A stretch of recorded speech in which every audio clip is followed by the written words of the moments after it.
Estoy guardando su arma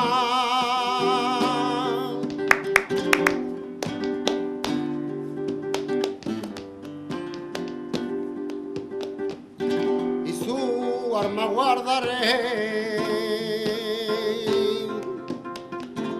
porque se fue para siempre, nunca lo volverá a ver.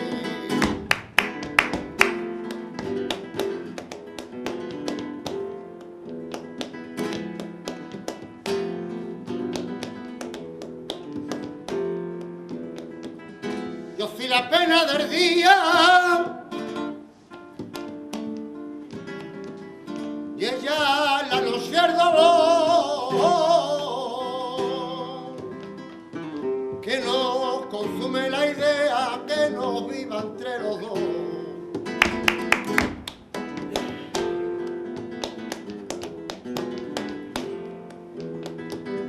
Que con el paso del tiempo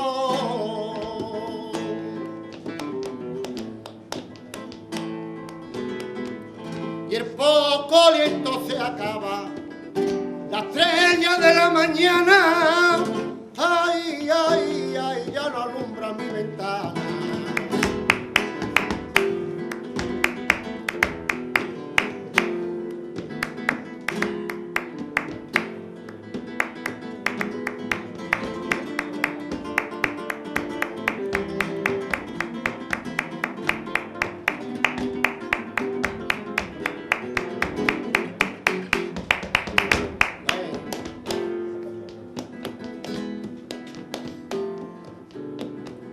Hasta que quiera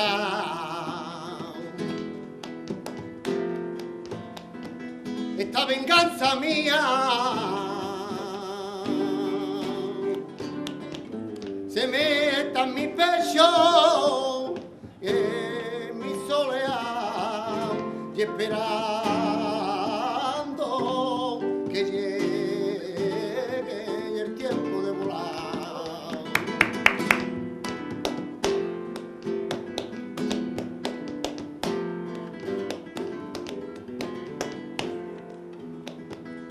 Tengo yo mis razones para soñar verte,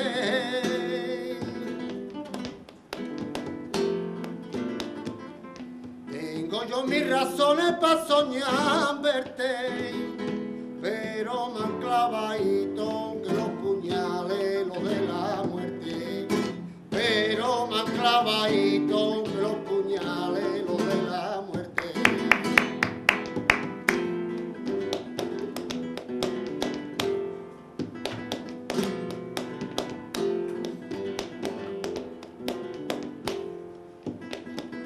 Son puñales escalofríos, la pena que va que viene, que se adentra la vena como una rosa de nieve. Los puñales me han clavado, los puñales para que me den la muerte, los puñales para que me den la muerte.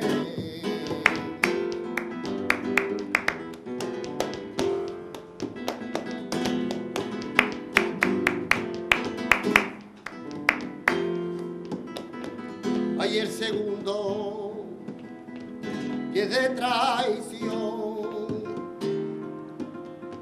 y el cuerpo no lo presiente, dejando sin primavera y un árbol de venas verdes. Los puñales me han clavado, los puñales para que me den la muerte, los puñales para que me den la muerte.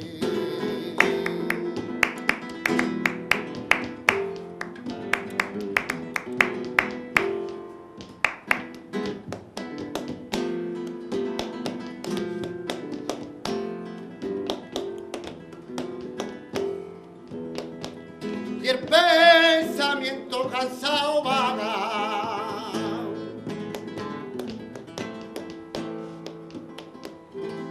por la soleá, y siempre tiene el consuelo de que te pueda encontrar.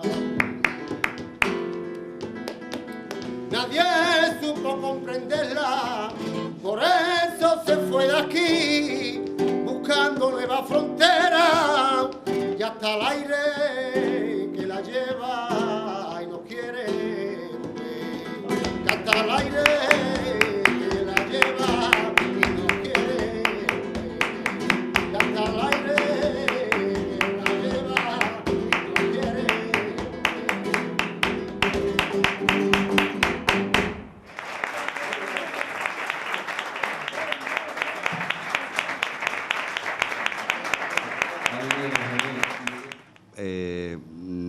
Tenemos a Dolores Pantoja Guerrero, Lola Pantoja, para los amigos, y bueno, es recién doctorada en medios audiovisuales de comunicación, o al revés, o como, y hizo su tesis doctoral sobre flamenco. Es frecuente crítica en el Correo de Andalucía, en El Olivo, sobre eventos flamencos, teatrales, etcétera. Y como vamos tarde ya de tiempo, me callo.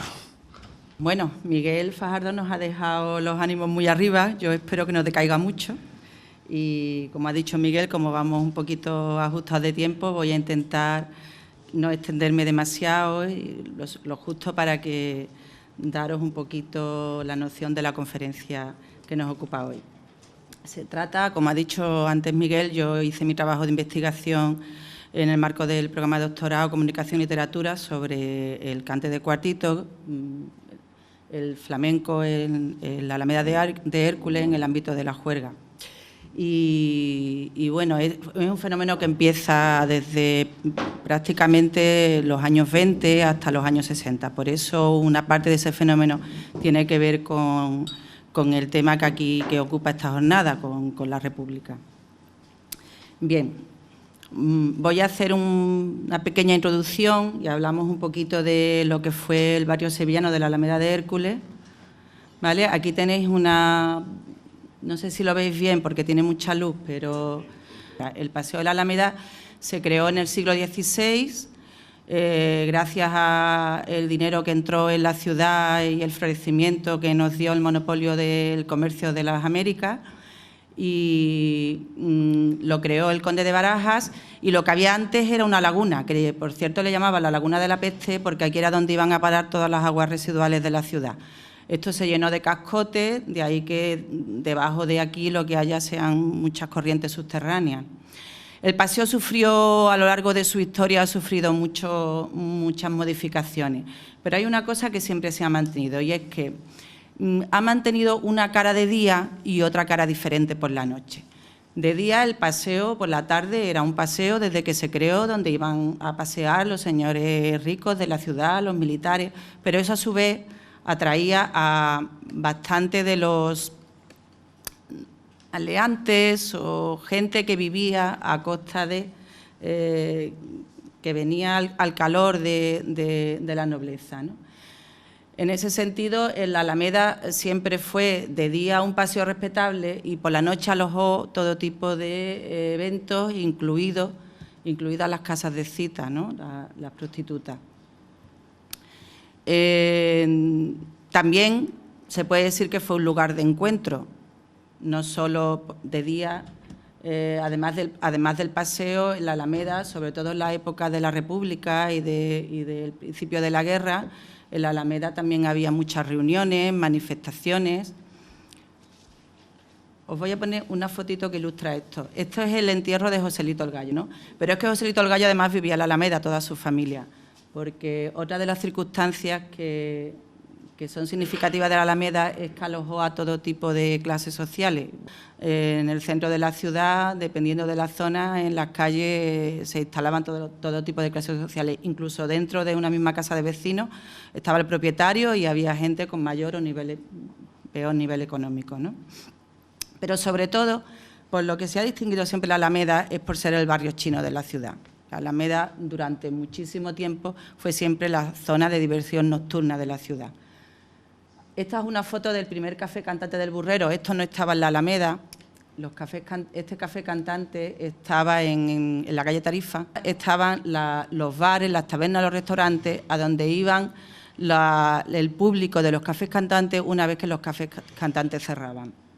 Los cafés cantantes tuvieron una vida muy corta, prácticamente duraron 10 años. Aparecieron a finales del 19 y desaparecieron también a finales del 19, duraron una década. La verdad es que tuvieron un rechazo importante tanto de las instituciones como de los políticos, como de la Iglesia sobre todo, porque claro, eran locales donde los artistas eran flamencos, que en aquella época eran considerados como gente de mal vivir. La verdad es que, como podéis comprobar, la mayor parte del público de los artistas son mujeres y se sabe que esas mujeres, además de ser artistas, también eran mujeres de alterne dentro del mismo café cantante. Luego, la fama no era del todo inmerecida. Lo que ocurre es que sí es cierto que el café cantante fue el primer paso para que el flamenco se profesionalizara y se convirtiera en lo que hoy conocemos como tal. Gracias a esa profesionalización, gracias a que el café cantante le da a los flamencos un espacio de actuación, un lugar propio donde actuar, donde darse a conocer y donde ganar dinero por eso, el flamenco pasa de ser lo que en principio había sido una manifestación folclórica a ser una manifestación de creación individual. Pero, como hemos dicho, el café cantante dura muy poco tiempo. No solo por el rechazo intelectual, esa es la visión romántica, en realidad son razones socioeconómicas lo que acaba con ello. Aparecen los cabarets, con los cabarets vienen las cupletistas y eso le hace muy mala competencia a los flamencos, a los artistas flamencos. De hecho, la mayoría de los cafés cantantes son los que luego conocemos como los cabarets. En Sevilla hubo un montón de cabarets, el Cursal, en la Alameda había uno muy famoso que se llamaba Zapico, que estaba por detrás de donde está hoy la policía, el edificio este de la policía, en la calle Leonor Dávalos.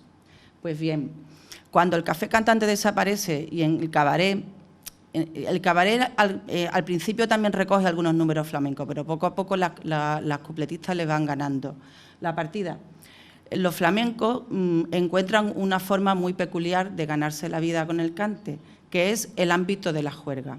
Una vez que terminaban las actuaciones en los cabarets, que terminaban relativamente temprano, según me contaron a mí los artistas mayores que entrevisté en su día, pues a lo mejor terminaban a las 2, a la 1, a las 2, a las 3 de la mañana, los señoritos que querían seguir de juerga acudían a las tabernas, restaurantes, que a su vez muchas de ellas también eran prostíbulos, que estaban abiertas toda la noche en la Alameda.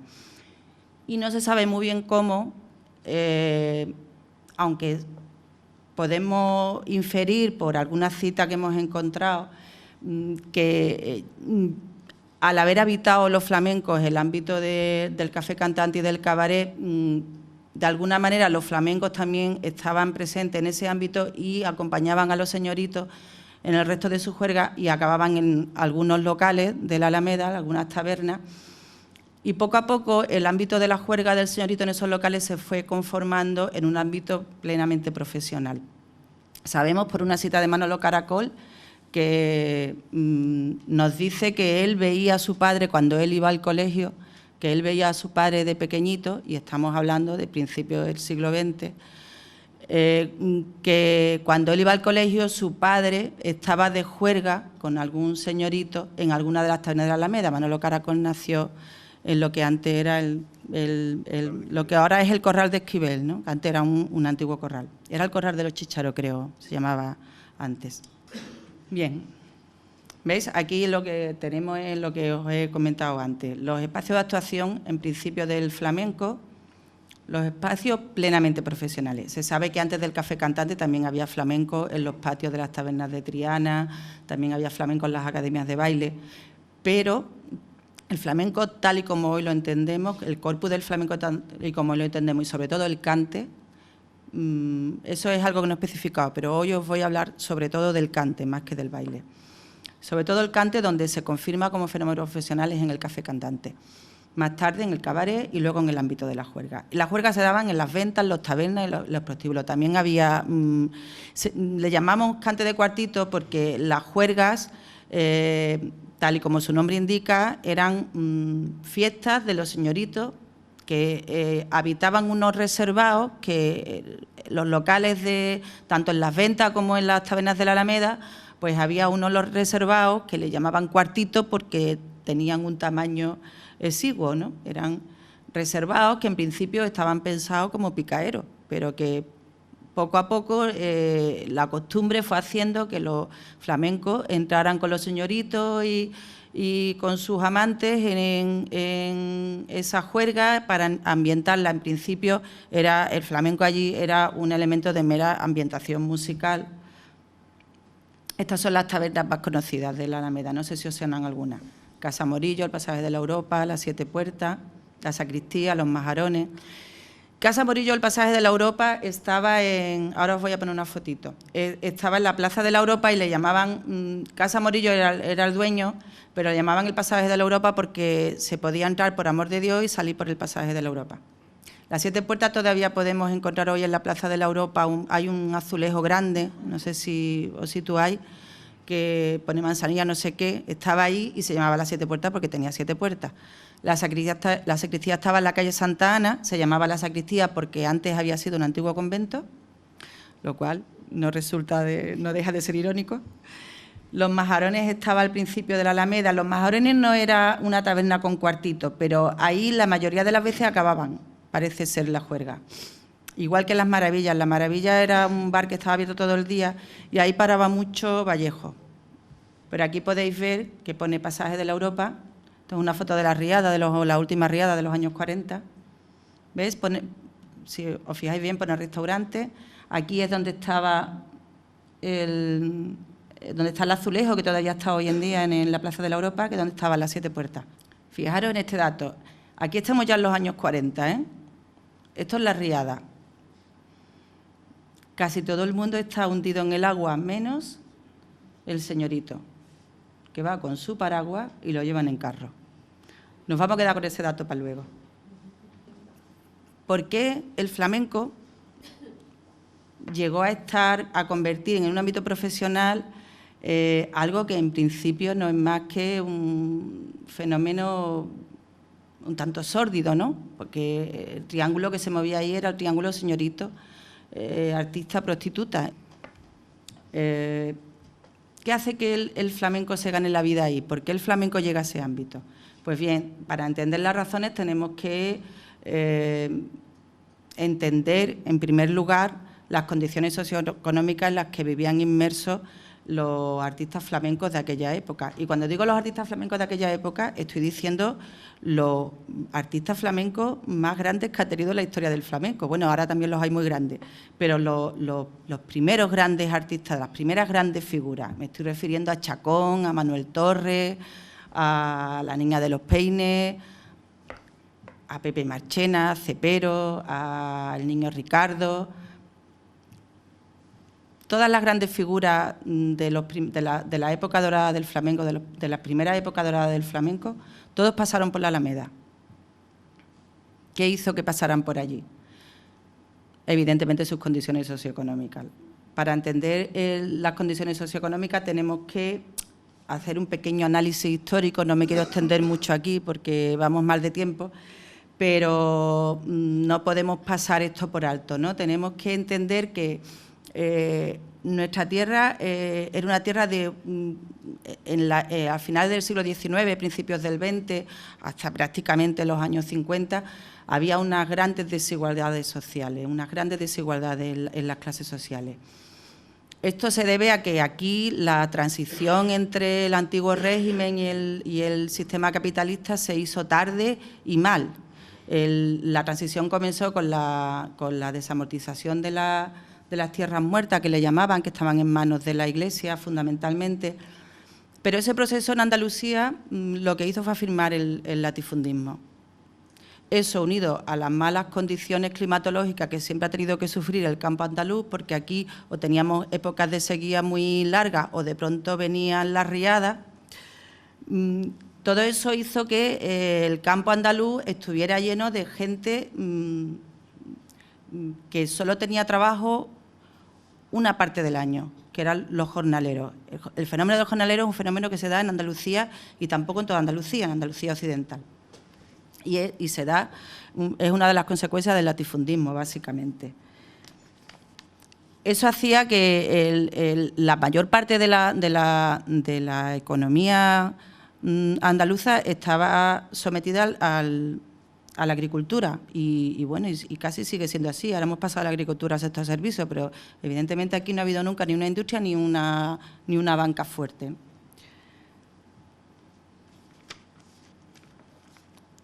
Y la situación de los jornaleros siempre fue bastante precaria. Supongo que aquí hay gente que ha vivido eso y gente que lo ha leído.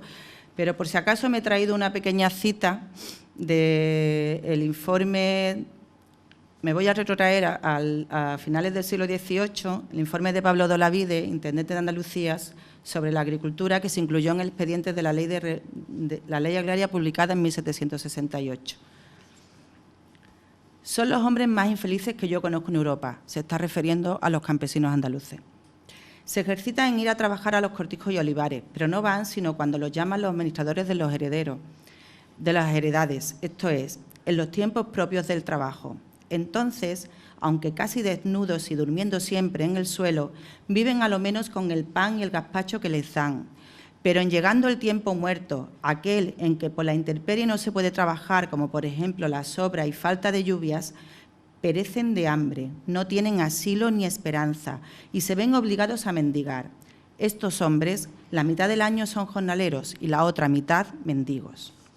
Pues bien, un siglo más tarde, Aguilar Villagrán nos habla, situando un siglo más tarde, nos habla también de la situación de los campesinos andaluces.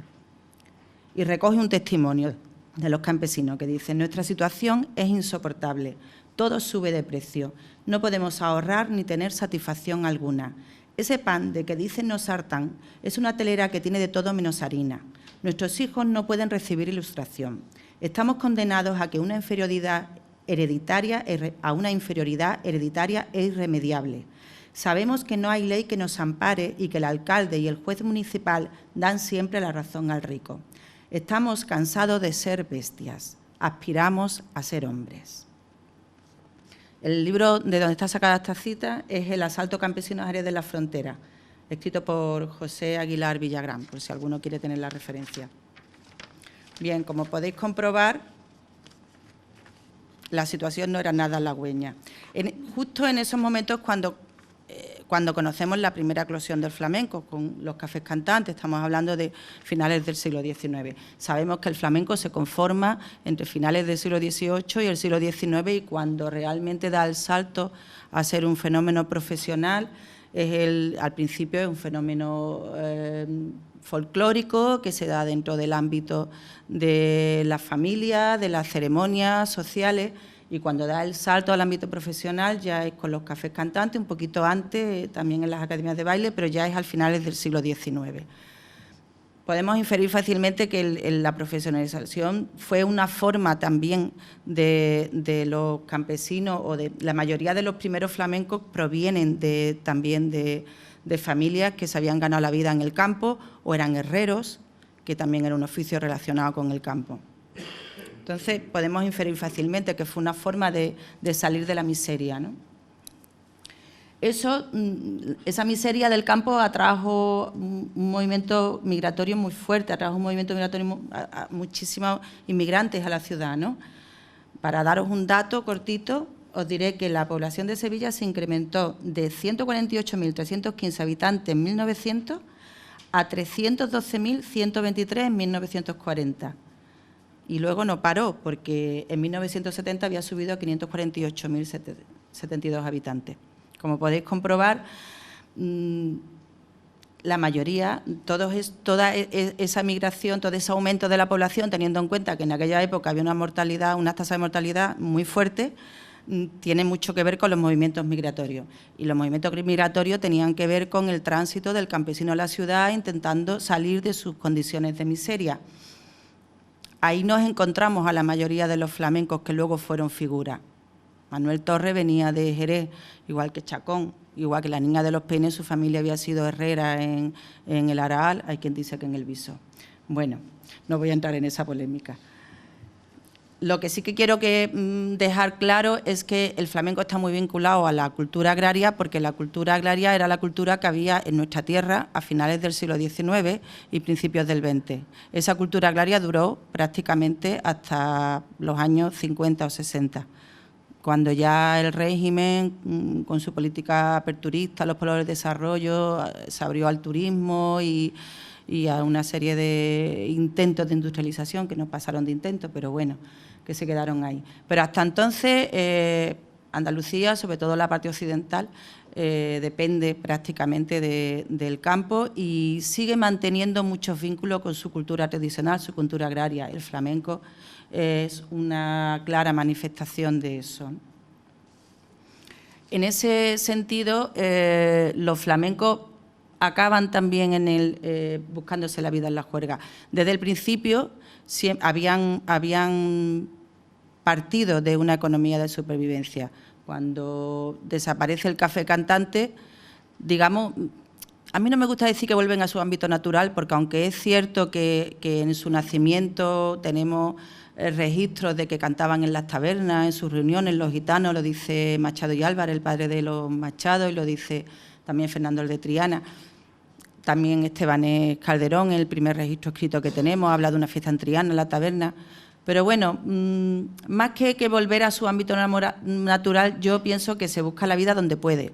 Y donde puede buscarse la vida es en las tabernas de la Alameda, en las ventas y en las tabernas de la Alameda. ¿Por qué la Alameda? Porque la Alameda era donde estaba la diversión nocturna, porque la Alameda era donde iban los señoritos cuando cerraban los cabarets, y porque ayer era donde estaban las tabernas abiertas toda la noche, entre otras cosas porque además de tabernas eran prostíbulos. Esto no hay por qué ocultarlo, todo lo contrario. Se creó un entorno muy curioso en la Alameda, se creó una complicidad muy curiosa entre la prostituta y los artistas flamencos, hasta el punto de que, aunque al principio las juergas no eran más que, el flamenco no era más que un elemento de ambientación, poco a poco la Alameda se fue convirtiendo en un núcleo de concentración artística tan grande que atraía no solo a los artistas ya reconocidos que podían buscarse la vida, sino también a todos aquellos que empezaban. Y en ese sentido la Alameda se convirtió en una escuela de flamenco improvisada. Además, una escuela de flamenco improvisada que daba trabajo diario, cosa que no era poco. Esta foto la he traído para ilustrar un poquito eso que hablábamos de las condiciones socioeconómicas, que yo estudié comunicación audiovisual. Y estos dos personajes que aparecen aquí, que parecen salidos